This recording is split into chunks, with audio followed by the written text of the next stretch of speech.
Hey guys, this is Manafest. Welcome to I'm a Fighter podcast. This is episode number 3. It's too late, it's my fate, I can't turn around. There's no fear in the mirror to hold me down. I'm too far. Welcome back, guys, to another episode of I'm a Fighter podcast. It's been good, and I have just been loving these podcasts. I hope they've been inspiring and encouraging to you guys. I listen to podcasts all the time to keep me pumped up when I'm traveling and whatnot, so I hope you're enjoying it. I was just talking to a buddy of mine. I'm going to be doing some traveling in the new year. Not as much, some changes in the personal life here, but getting ready for a photo shoot for the new record, which I can't wait to do, and getting all the pieces ready for that and send those to the graphic designer, which I'm super stoked about. We're hiring Invisible Creature to do the design. Normally my wife does all our graphic design and photography, but this is the first time we're outsourcing that, and I'm a big fan of those guys, and so is she. So it's really cool putting together all the pieces and getting all that ready. It just makes it feel like it's coming alive. And it's just great to work with new people, too. It always stretches me, and you get a different idea, a different look. Keeping with the same Manafest logo and stuff. But, yeah, just going to be trying some new stuff and doing some more artsy stuff and exclusive poster things. I can't wait to dive into it more. In this podcast, I wanted to talk to you guys about the 5 things I wish I knew before I quit my job. I've been doing music full-time now for over 9 years, and it has been a ride, man. It has been a crazy ride. And when I was younger, when I just started writing it, because I released my first EP in 2001, but it was always the dream to go full-time. To be only doing music, not doing the day job, to be full-time musician.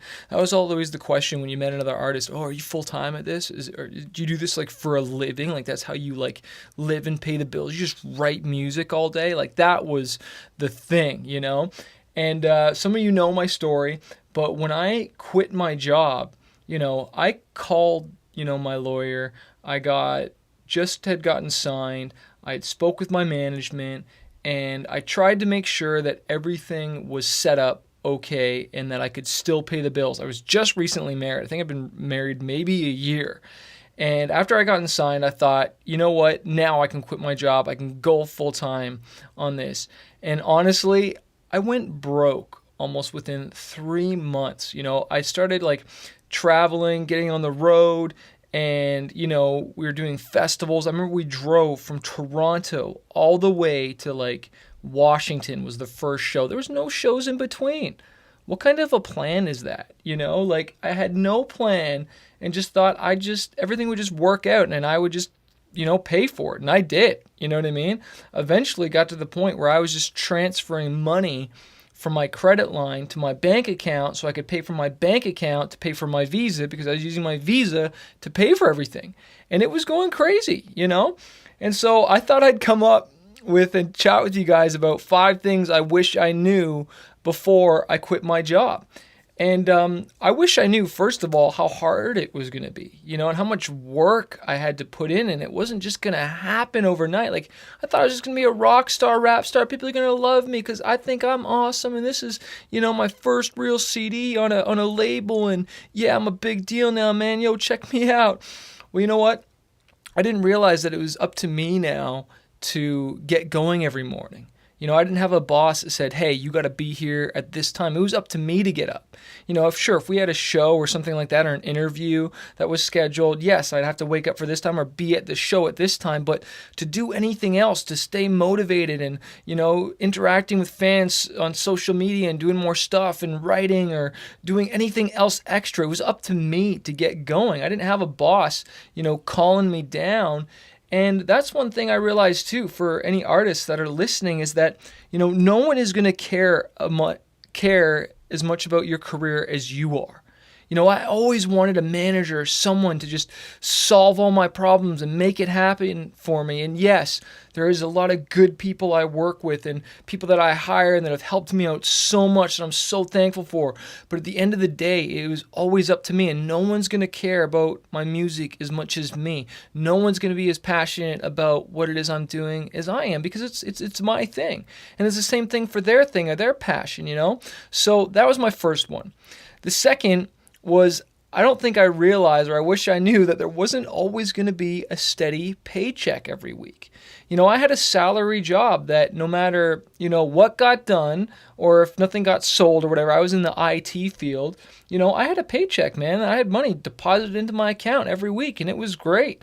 And you can really organize your life around that, and I did. And so I always knew how much was coming in and how much I could pay out and how great it was. And I remember when I was talking to a manager previously, before I'd quit my job, he was like, "Man, what are you complaining about?" He's like, "You have a job where you make money and you can invest into your career." He's like, "I wish I could do that. I was making what you're making and could invest in my career."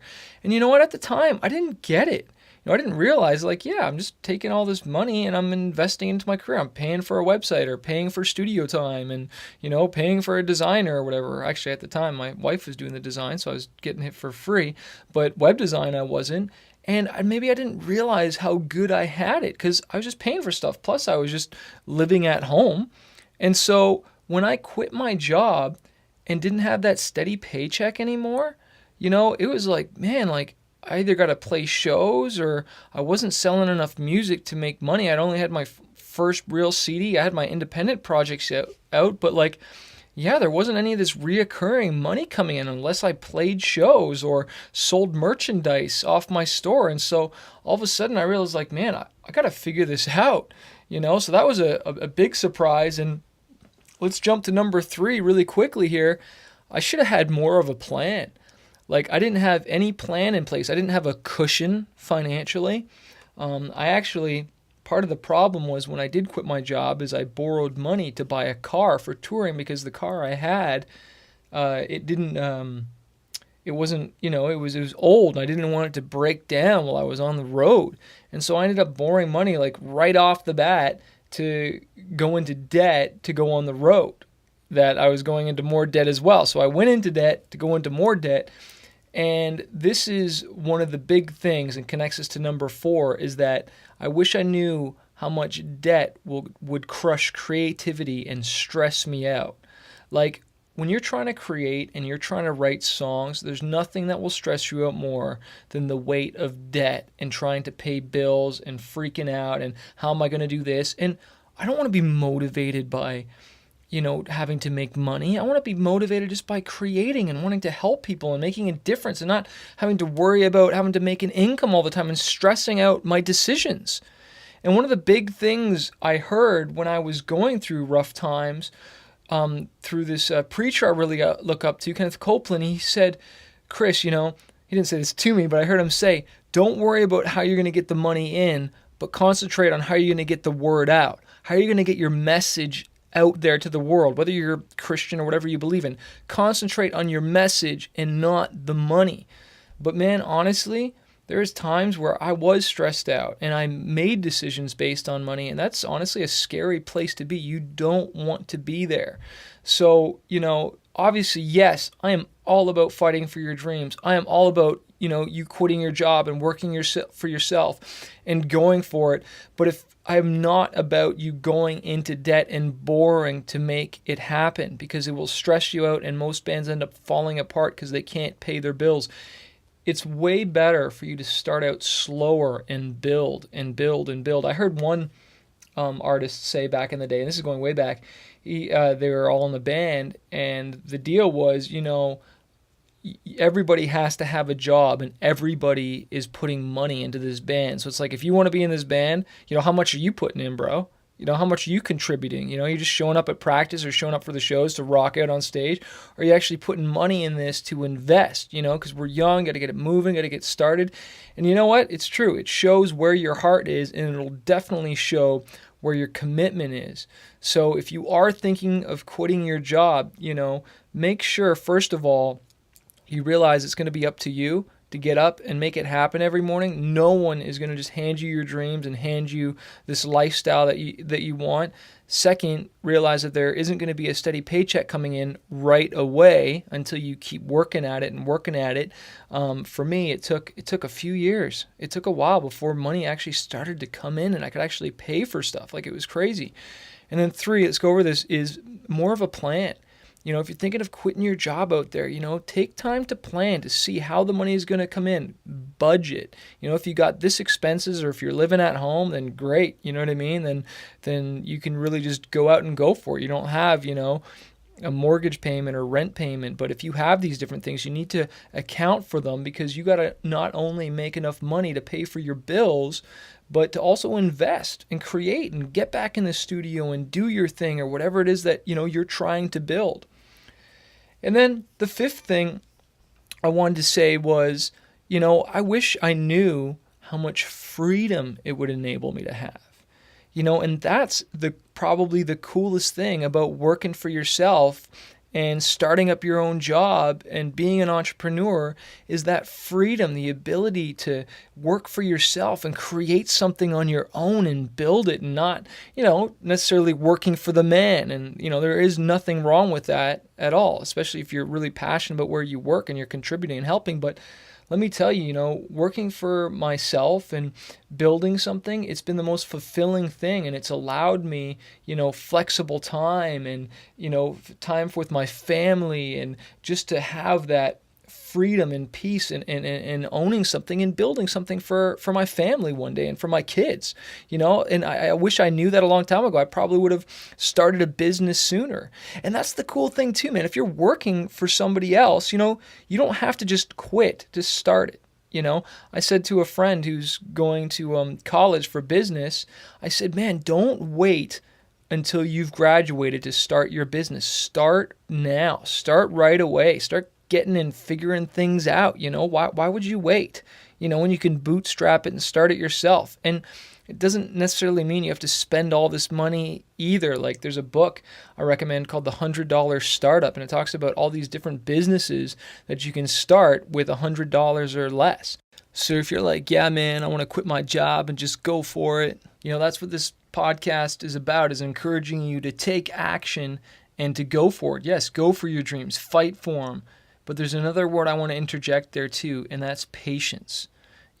Sometimes, things don't happen overnight. We want them to. We want it all to happen right away and just our dreams handed to us, and just, overnight success, yes. But what do they always say, the overnight success that took 10 years, and it does take time. But what I want to point out is to enjoy the journey, enjoy where you're at today, enjoy the moment. Live in the moment and be present. Don't be so focused on the goal that you can't enjoy today and enjoy every, second of it and the ride of it and the experience, the exhilaration. Sometimes I missed out.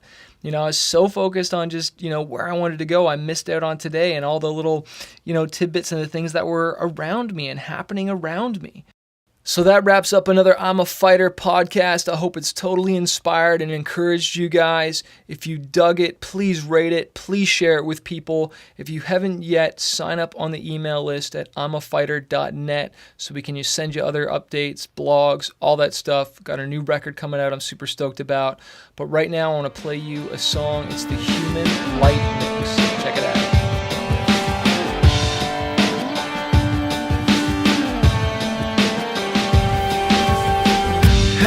I never said I was an angel, nah, I never said I wouldn't break down, yeah, beside myself living in a cold cell, don't shut me out, yeah, you look at me like I'm a stranger, yeah, you make me feel like I betrayed you, don't leave me stranded as I reach out my hand, 'cause I wear my heart on my sleeve, if you cut me I'll bleed, I know I cannot erase every mistake that I made.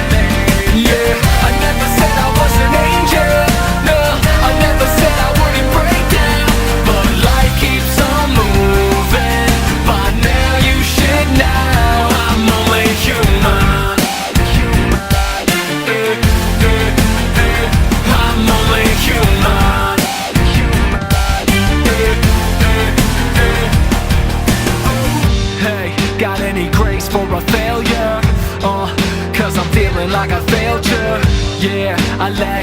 digging up my past, though I know I let you down. Yeah, I'm still fighting for the future. Yeah, cause I never wanna